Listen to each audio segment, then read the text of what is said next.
You may take the field in competition. I'll do the exact same thing. Only thing I can do.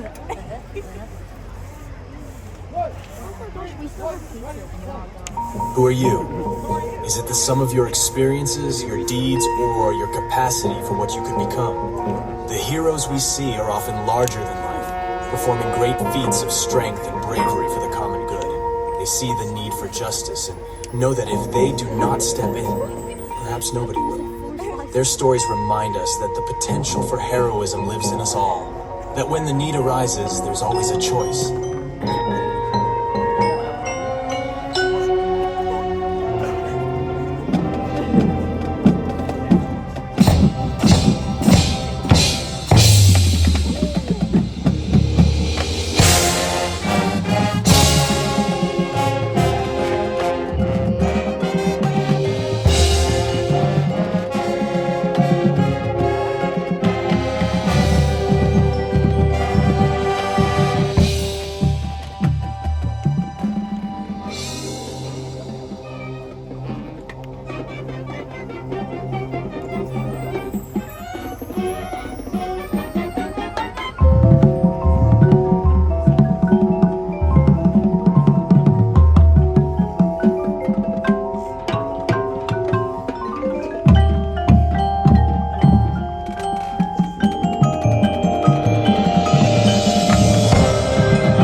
But what makes a hero great?